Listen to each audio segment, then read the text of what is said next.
On est le 1er avril, on vient de signer cet immense immeuble pour lequel on se bat depuis plusieurs mois. C'est une dinguerie là, cet immeuble, c'est notre plus gros achat qu'on ait fait en 6 ans. En janvier, on était à Marrakech.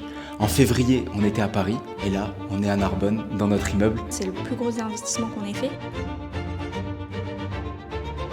Donc là, on se retrouve dans un des 8 appartements, parce que cet immeuble, il y a 8 appartements, il y a plus de 3000 € d'entrée locative. C'est un peu de pression. Mine de rien, hier, quand on a signé, on était un peu stressés tous les deux, mais on est très heureux. Donc on aura multiplié par 2 le prix de l'appartement On l'a mis à 760 là. en nu, et en sachant qu'en juin, on a déjà des touches par rapport à toujours le club de rugby de Narbonne qui nous font confiance. Et c'est ce qu'on va faire en fait. Sur les 3000 € de loyer qu'il y a sur cet immeuble, on va facilement pouvoir passer aux alentours des 5000, 6000 € sous 2 à 3 ans. On était certains de se faire financer par le CIC et au final, ils suivent pas. C'est des choses qui arrivent, mais il faut continuer à se battre et on va trouver une solution pour se faire financer. Hello à tous! Salut, on se retrouve à Narbonne. Déjà, je voulais tous vous remercier. Vous êtes 1726 à nous suivre sur YouTube. Il y a de plus en plus d'écoutes sur Apple Podcast et sur Spotify. Merci à tous. Ouais, merci, c'est vraiment beaucoup de soutien pour nous et nous, ça nous fait trop plaisir de pouvoir vous raconter nos aventures. Donc là, c'est le bilan du mois de mars. On est le 1er avril. On vient de signer cet immense immeuble pour lequel on se bat depuis plusieurs mois. En janvier, on était à Marrakech. En février, on était à Paris. Et là, on est à Narbonne, dans notre immeuble. Comment tu te sens, Carla ? Je me sens bien, je me sens heureuse. Franchement, c'est une dinguerie là, cet immeuble. C'est notre plus gros achat qu'on ait fait en 6 ans. C'est le plus gros investissement qu'on ait fait. Donc c'est un peu de pression aussi, mine de rien. Hier, quand on a signé, on était un peu stressés tous les deux. Mais on est très heureux. Ok, donc là, on se retrouve dans un des 8 appartements, parce que cet immeuble, il y a 8 appartements, il y a plus de 3000 € d'entrée locative. Et pendant qu'on signait, pendant les 3 mois du process, il y a une locataire qui est partie. Qu'est-ce qui s'est passé concrètement ? Je veux bien que tu nous expliques parce que du coup, c'est toi qui as suivi le dossier de prêt. Il y avait une locataire qui s'y payait 420 €, il me semble. Ouais, c'est ça. La locataire, elle payait 420 €. Ça faisait 5 ans qu'elle était dans cet appart. Et au final, du coup, elle a décidé de partir. Et donc, on se retrouve avec cet appartement qu'on a sur les bras. Et on l'a direct mis en location. Donc, avant même de signer chez le notaire, on avait posté l'annonce. Et en sortant de chez le notaire, on a directement fait une visite qui n'a pas été fructueuse. Ça n'a pas été trop concluant. Je pense qu'il n'en avait rien à faire. Et donc, du coup, là, on a cet appartement qui est loué en nu. Donc sans meubles. On vous fera le tour la semaine prochaine en vlog. On vous expliquera les dessous de cet appartement. Vous voyez là, il y a une belle cheminée en marbre, des placards immenses et 4,60 m de hauteur sous plafond. C'est un appart de fou, franchement. Franchement, c'est trop stylé et ça a un gros potentiel, donc je pense que ça va plaire. Pour l'instant, c'est vrai qu'on a mis l'annonce, les profils, ils sont pas super, mais je pense qu'on va trouver quelqu'un de bien. En sachant quand même que le loyer, il était à 420 €, on l'a mis à 760 là. Ouais, en nu, et en sachant qu'en juin, on a déjà des touches par rapport à toujours le club de rugby de Narbonne qui nous font confiance. Et je l'ai mis à 850 € meublé. Donc en mai, si on n'a pas trouvé un profil locataire intéressant, on viendra le meubler, on viendra le décorer et on pourra le mettre à 850 €. Donc on aura multiplié par 2 le prix de l'appartement, et c'est ce qu'on va faire en fait. Sur les 3000 € de loyer qu'il y a sur cet immeuble, on va facilement pouvoir passer aux alentours des 5000, 6000 € sous 2 à 3 ans. Ouais, c'est vraiment du long terme pour cet immeuble et on voit vraiment les choses progressivement et en augmentant les loyers. Pour être au marché bien évidemment, parce que là les loyers ils sont hyper bas. Ouais. Il y en a un des apparts qui est à 220 €. C'est fou, c'est donné. Donc nous, on a besoin de gagner de la thune, c'est important. Donc voilà. C'est pas le seul projet qu'il y a eu. On le détaillera beaucoup plus en profondeur, parce que sinon il y a trop de choses à dire sur cet immeuble.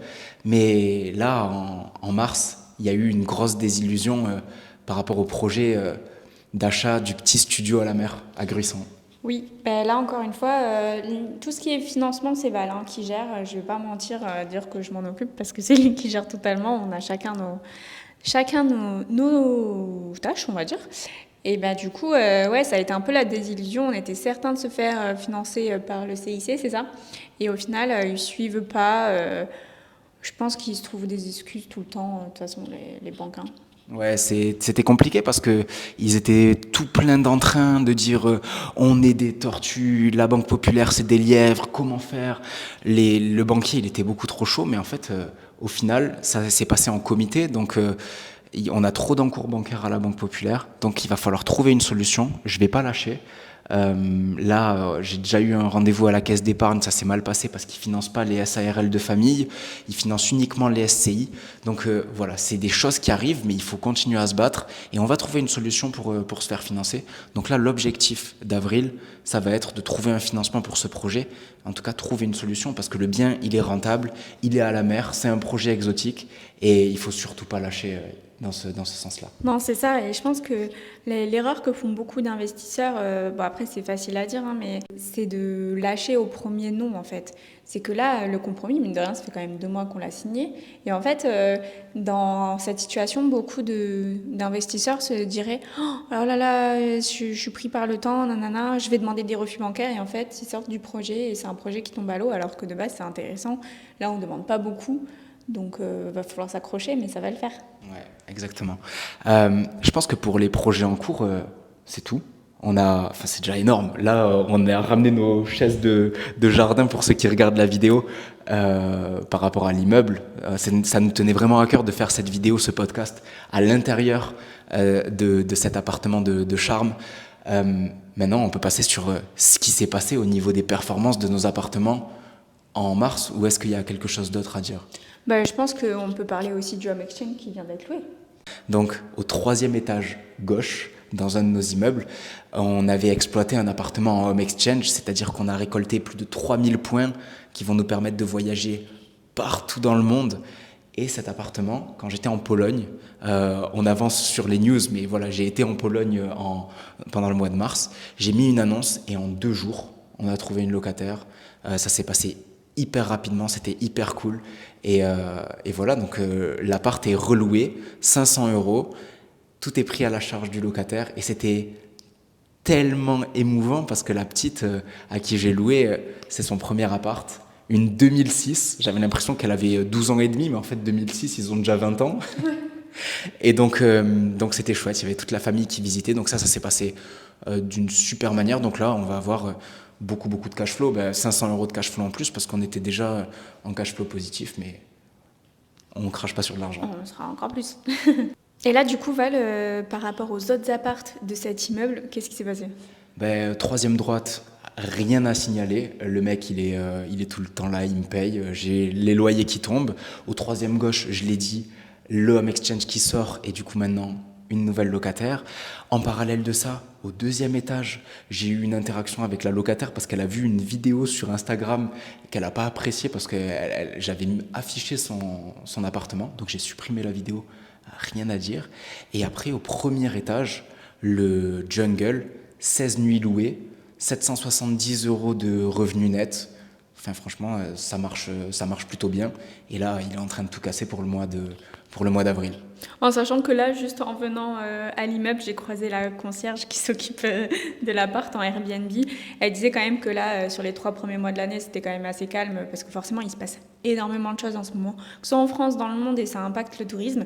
Mais elle était super confiante pour la suite. Et nous, franchement, nos apparts en courte durée, ça marche plutôt bien. Hein. Nous, on a énormément de chance parce que depuis le début de l'année, nos apparts en courte durée, ils cartonnent. C'est-à-dire qu'on l'a dit, sur les 2 premiers mois de l'année, sur le Jungle, il y a eu une nuit qui n'a pas été louée en janvier et 0 nuit en février.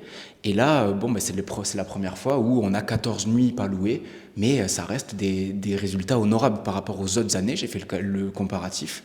On est largement au-dessus de ce qu'on faisait. Donc, c'est de bon augure pour nous. On a de la chance. On a des Chinois qui viennent dans nos apparts. On ne comprend pas pourquoi. On a plein de Chinois qui viennent dans nos apparts. Oui, en fait, on ne sait pas trop parce que nous, on gère de loin, mais on ne sait pas trop si c'est tout le temps les mêmes personnes, pas les mêmes personnes. Ils font des réservations à la semaine et du coup, ils payent super cher un logement, mais je sais pas, c'est trop bizarre. Venez chez nous, les Chinois, franchement. Ouais. Franchement, en plus, ils rendent les apparts nickel à chaque fois. Donc...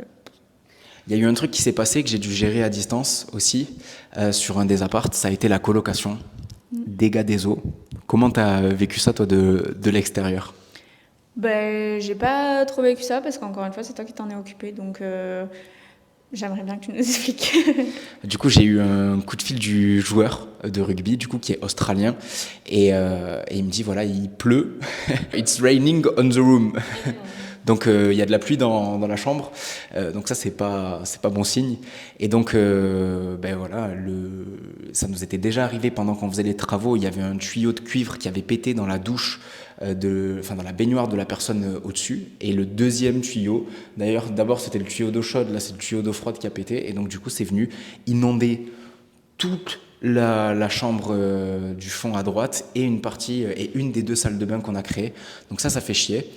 J'ai du coup géré avec le locataire et bah, déclaration d'assurance et voilà. Et du coup, qu'est-ce qui va se passer au niveau des travaux? Parce qu'il va falloir qu'on refasse deux, trois trucs quand même.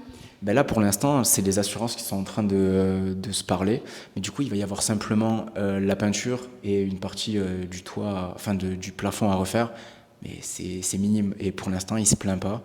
Ils ont l'air contents. La chose qui était super, c'est que ben, c'est les premières interactions que j'ai eues avec ce joueur et il était hyper content. Il m'a dit ma femme se plaît de ouf dans votre appart, mes filles pareil, donc c'est vraiment cool de pouvoir participer au bien-être mental d'un mec ben, qui représente notre ville au niveau national. Donc c'est cool. C'est trop chouette, franchement. En plus, c'est un appartement qui nous en a fait voir des vertes et des pas mûres, hein, je vous le dis.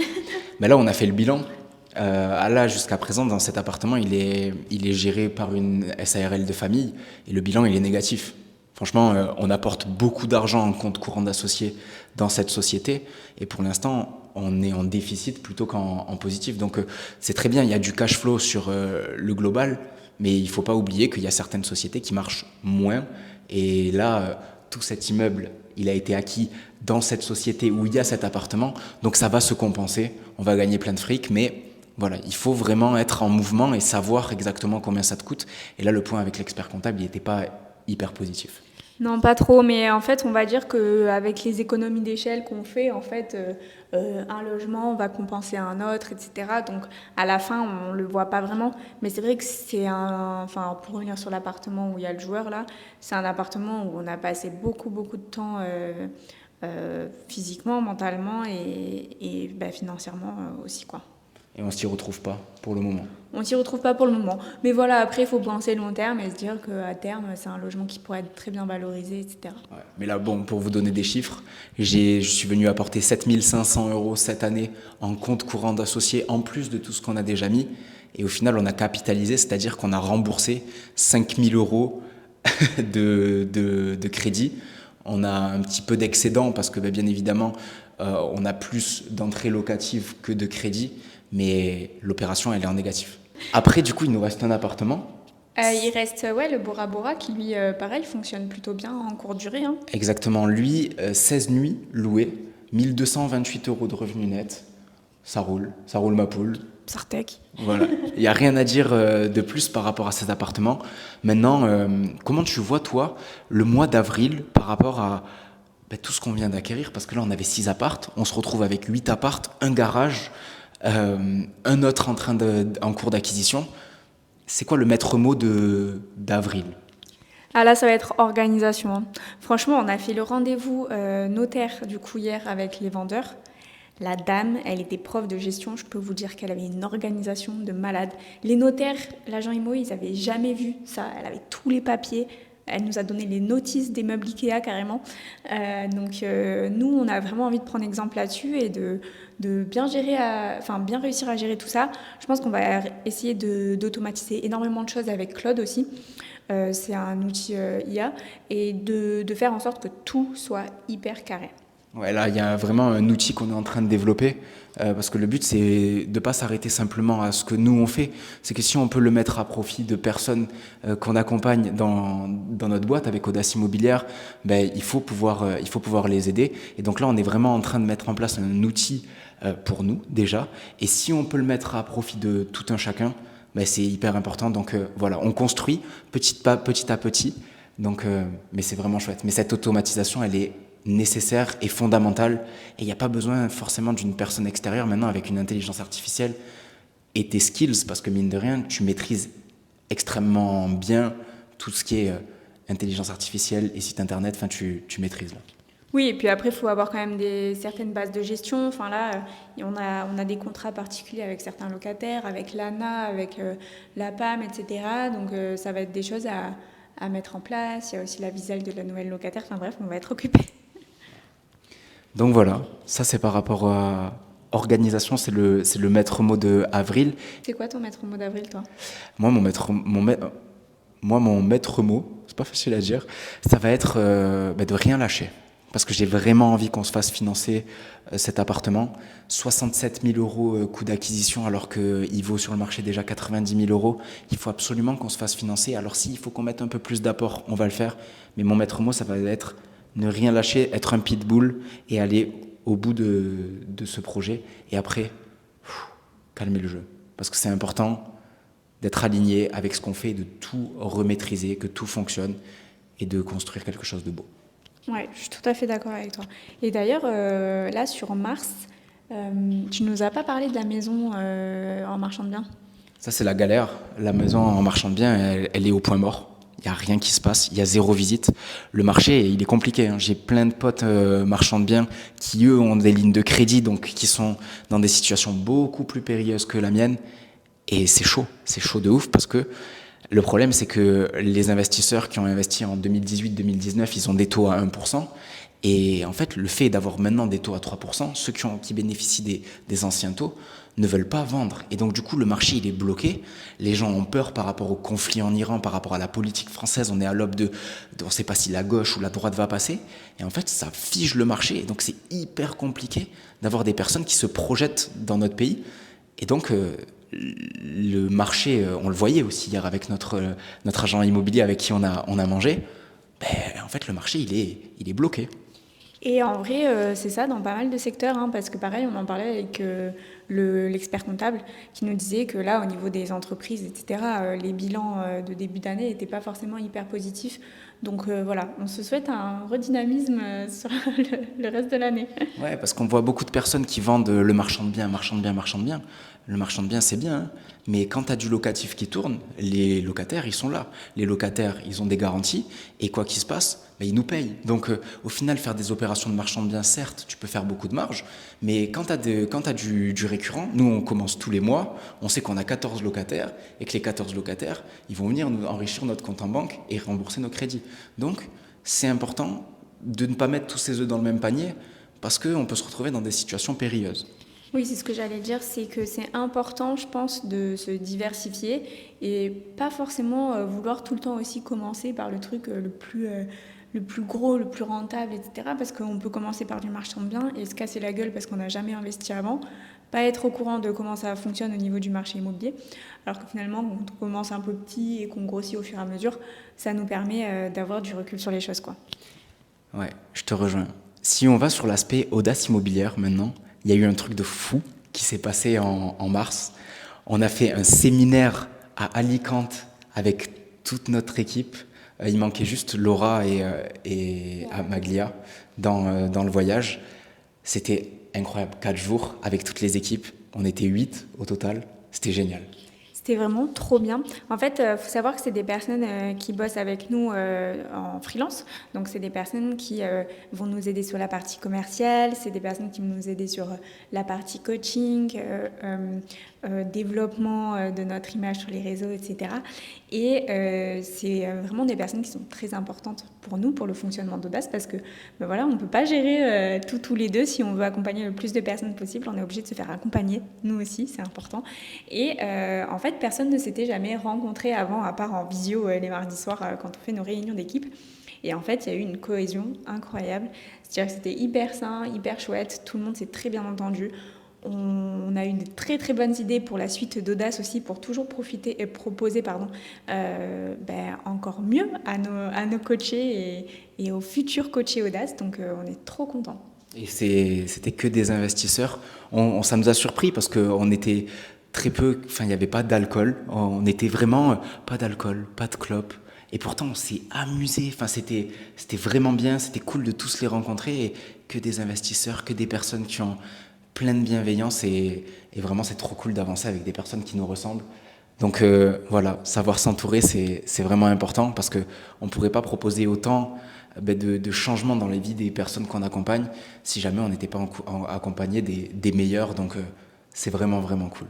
Ouais, c'est vraiment génial et on a eu que des bons retours par rapport à ce week-end-là aussi. Donc, on est trop contents d'avoir réuni des personnes qui nous ressemblent, mine de rien. Et c'était hyper drôle parce qu'on en a parlé un peu sur les réseaux, sur Instagram, et tout le monde pensait, ah mais Val, Carla, je pensais que vous étiez que tous les deux.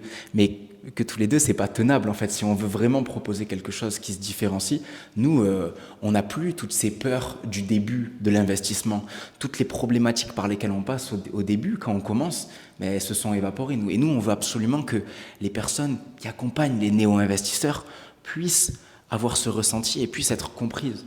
Et nous, on a tout l'aspect théorique, on valide absolument tout sur les personnes qu'on accompagne. On est toujours hyper impliqué dans les processus d'achat de nos coachés et de nos membres, mais on ne pourrait pas tout gérer et ce ne serait pas possible. Non, ce serait pas possible. On a des vingtaines de nouveaux coachés par mois, donc ça serait compliqué. Mais aussi, ce qui est important, c'est qu'on reste quand même une petite équipe et que nous, on veut vraiment être au plus proche des projets, être au courant de tout, pouvoir avoir aussi, pouvoir faire des retours sur les projets, donner nos avis aussi avec les coachs qui bossent avec nous, même si on leur fait 100% confiance. On aime bien être vraiment là et pouvoir tout suivre. Donc c'est ça qui est cool aussi. Ouais. C'était trop bien. On a fait du paintball et on s'est tiré dessus. Et du coup, toi Val, donc il y a eu le week-end à Alicante, il y a eu aussi des événements sportifs pour toi?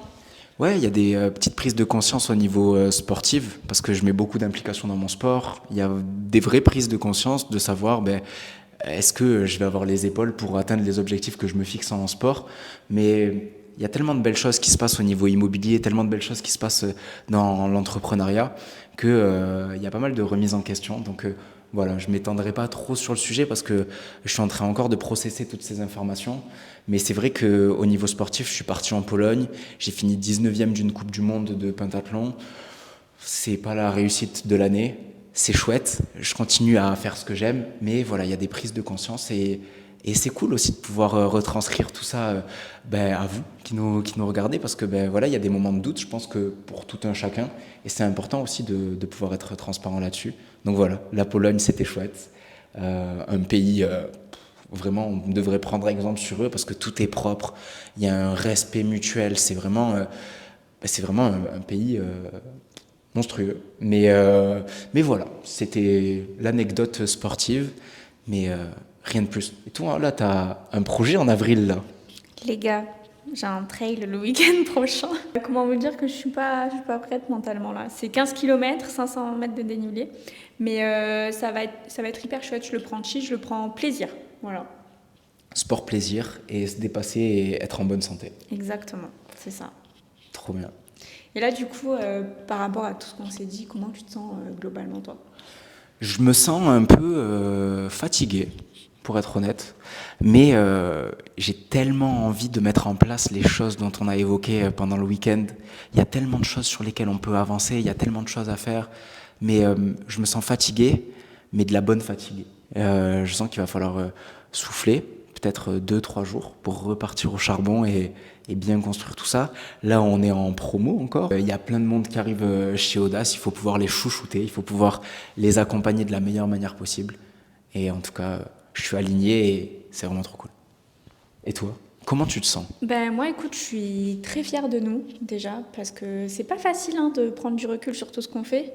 Là, vraiment encore, de me dire qu'on a un immeuble de 8 appart. Quand tu vois de l'extérieur comme il est fat, c'est dingue. Mais je me sens hyper fatiguée moi aussi. Je suis moins hyperactive que Val. Et c'est vrai que lui, il a tout le temps plein d'idées, plein de projets, donc il m'emmène un peu dans ces trucs. Mais là, je commence à être un peu mentalement fatiguée. Donc comme tu dis, il va falloir prendre un mini break et puis repartir. Une journée, parfois, ça suffit pour repartir et être à fond. Parce que c'est important d'être à fond pour être à fond derrière les personnes qu'on accompagne. Donc, Et d'ailleurs, qu'est-ce qui s'est passé en mars des personnes qu'on a accompagnées qui t'ont marqué? Qu'est-ce qui s'est passé? Moi, j'en ai une en tête, mais est-ce que tu as un feedback à me donner là-dessus sur une personne qui a fait un truc incroyable? écoutez, il y a Canel qui est suivi par Claire qui a un super projet à Vierzon. Donc elle achète un bien à 30 000 euros quand même, c'était pas cher.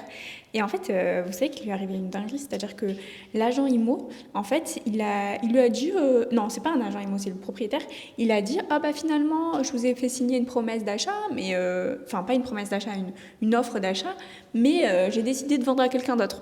Donc franchement, elle a rien lâché, elle a dit non, mais ça se passe pas comme ça, elle a vu avec le notaire et tout. Et finalement, c'est elle qui achète. C'est une petite jeune femme qui s'est pas laissée marcher dessus et c'est vraiment cool. Trop bien. Moi, l'anecdote que j'ai, c'est Louis, qui était rentré dans Audace en août et qui là, ça y est, il est propriétaire à Rodez de son appartement. Et Louis, il a fait un investissement avec un prêt étudiant. Il a fait même 2 prêts étudiants pour acheter parce qu'il était encore étudiant et il a acheté son appart et je trouve ça fou parce que c'est lui qui est venu nous démarcher là-dessus. Nous, on lui a dit, c'est vraiment ta responsabilité, mais je trouve ça tellement fort de faire ce qu'il a fait que j'ai créé une conférence étudiante pour avoir des feedbacks de personnes qui ont investi dans l'immobilier, détailler dans le moindre détail tout ce que j'ai fait moi, comment j'ai pu avoir cette idée. Et donc, si vous êtes intéressé, on met le lien de cette conférence en description. Et ça vaut le détour parce qu'il y a pas mal de choses. Ça a été pas mal de boulot. Ça a été aussi un des gros travaux du mois de mars parce que moi, j'ai beaucoup travaillé sur cette partie-là, mais trop fier de Louis qui est propriétaire à 22 ans. C'est dingue, enfin je trouve ça ouf à chaque fois de me dire à ces jeunes âges, on prend conscience de plein de choses et c'est trop chouette. Et je pense qu'on y est aussi pour quelque chose, du fait de débloquer des petites choses, casser des barrières et débloquer des portes. Enfin voilà, c'est hyper chouette. Et je pense que la conférence, c'est vraiment un gros plus pour les personnes qui aimeraient comprendre un petit peu comment ça marche. Alors évidemment, tu n'es pas là pour vendre le prêt étudiant pour l'investissement parce que ça comporte des risques, mais d'avoir ton retour d'expérience et le retour d'expérience de personnes qu'on a pu accompagner, je trouve que c'est vraiment chouette.